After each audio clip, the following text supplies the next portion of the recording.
Stumbled across this video. It's an interesting video. What a hook. Your pastor probably doesn't believe in God. Well, drew over 1 million people in so far, and it drew me in as a pastor. So let's listen to this gentleman and see what he has to say. Your pastor probably doesn't believe in God. Let me explain what I mean. I went to college about 15 years ago to get my bachelor's and master's in historical Christian theology. I grew up as a Pentecostal pastor's kid. I've been around this thing my whole life. And one of the things I learned that really blew my mind is that the God most Christians worship today was, for lack of a better way of saying it, kind of invented in the late medieval period. So let's stop right there. That is quite the claim. So essentially, Christians have been worshiping the wrong God, according to his claim, since the medieval period or late medieval period. See, there's a big difference in thought between what we conceive of as God today and what most Christians throughout history before that period, how they understood God and what they viewed him to be. And the mistake isn't just conceptual. I think it's actually leading us down the road to fascism. So if you understand the way that the early church thinkers... Whoa, hold up. He said fascism? I think I see where this video is going, and I think he's being driven by ideologies, but in the spirit of hearing people out, let's continue. From the first century through up about the late medieval period, the way they understood God was not as a being who existed, who was good.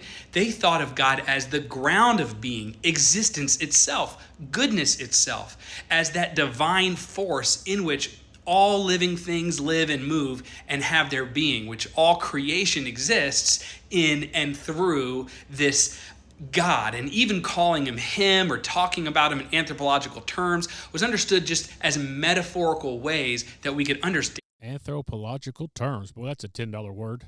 Let's continue. God. Their understanding of God in the early church was rooted in like a Neoplatonic understanding of God. But because of some theological innovations, like by people like Duns Scotus and William of Ockham in the late medieval period, we began to think of God more anthropomorphically. And we started to really just worship a projection of our own ego and cultural identities out onto space and then called it God.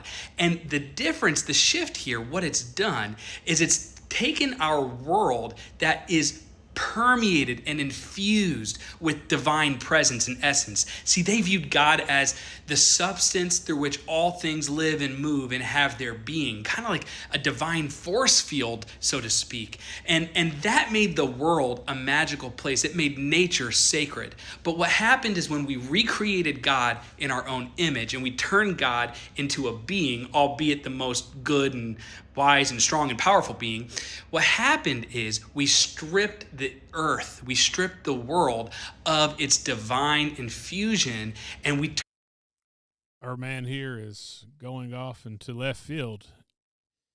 Church history does not in any way, prior to the medieval times, view God differently than we do today. We have receipts.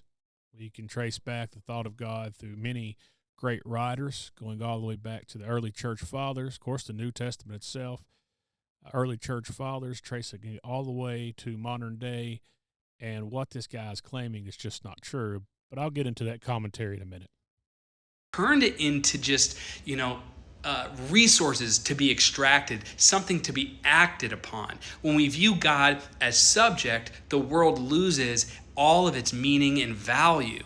And this is kind of taking us to a place in our society, in our culture, where you might be calling yourself a Christian, but really the way you view the world is closer to nihilism. And so your pastor might not... Absolutely not. I don't know if this guy even knows what the term nihilism means. And the idea that Christians are nihilistic in the way they view God is just absolutely untrue. And it's misinformation, and it's not good. But let's let him continue. He's almost finished. Really believe in God, at least not God in the classical Christian sense.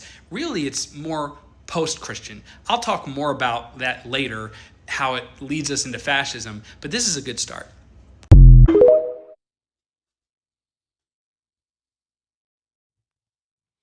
All right, let's get back into this response. Again, my name is Dr. Wendell. Thanks for joining me. I want to make it clear from the get-go. that my disagreement on this video is just the ideas that's being put forth by this gentleman. It is not on him personally. I believe that when we have dialogue with other individuals, we should do so respectfully. And so I kind of live by the saying, attack ideas, not people. And I want to make it clear that that's what I'm doing in this video. I'm just responding to the ideas that this gentleman has said. And so let's take a look at it, right? Because we see videos like this from time to time come across YouTube or TikTok, and they get hundreds of thousands of views, maybe over 1 million views like this one. And they make some bold claims. And this gentleman here does make some bold claims about Christianity, about God, and even pastors. Now, the speaker suggests that most Christians today worship a God invented in the late medieval period, that this shift stripped the world of its sacredness, and that it is leading us toward nihilism or even fascism. Those are some pretty bold claims. But as someone who spent years studying theology, have a master's degree in church history and a doctorate in ministry in theology and apologetics, I felt compelled to respond.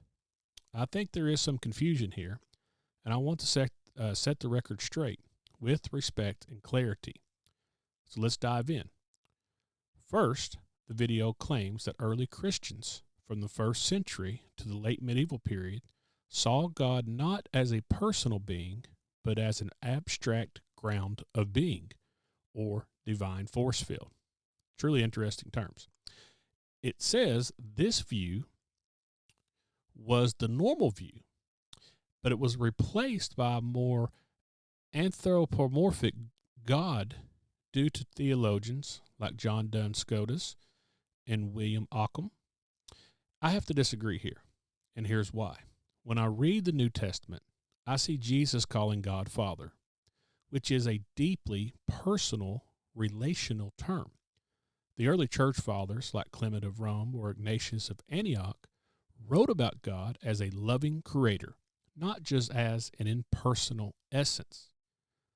Now, the Nicene Creed, finalized in 381 A.D., describes God as the Father Almighty, maker of heaven and earth. That's centuries before the medieval period, and that is unmistakably personal. Now, Neoplatonism did influence some Christian thinkers, like Augustine, for example, who used its ideas to explain God's transcendence. But that didn't mean they reduced God to a cosmic abstraction. For them, God was both transcendent and personal, the source of all being who also loves us.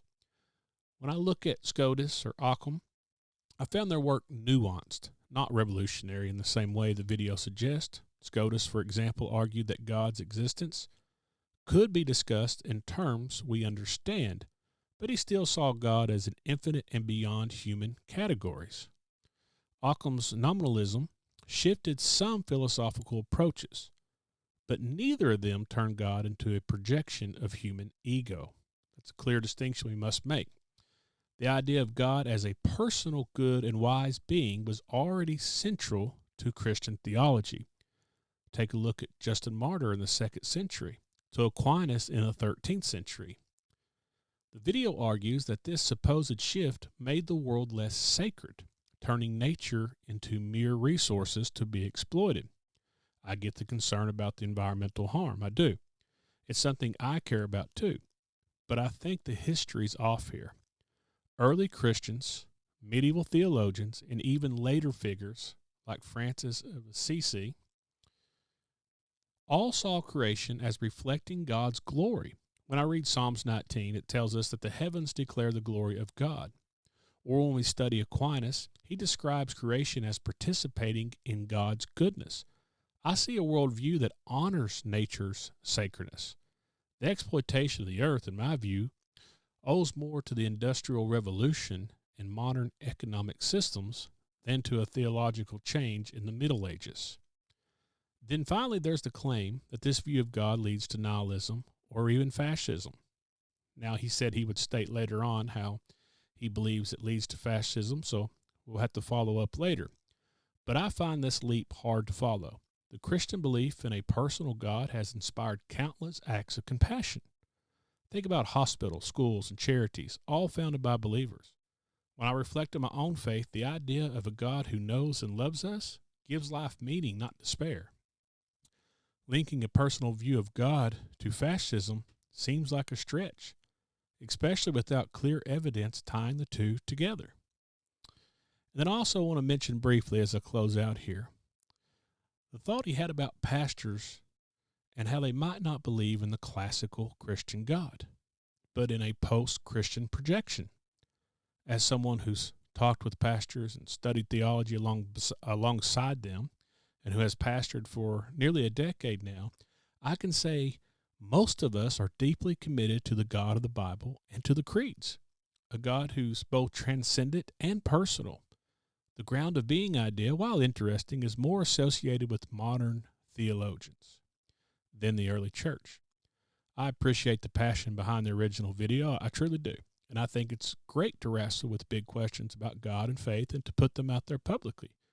But I believe it takes on Christian history and misses the mark. If you're curious about this topic, I encourage you to read for yourself. Read the church fathers. Explore the theologians like Augustine or Aquinas yourself.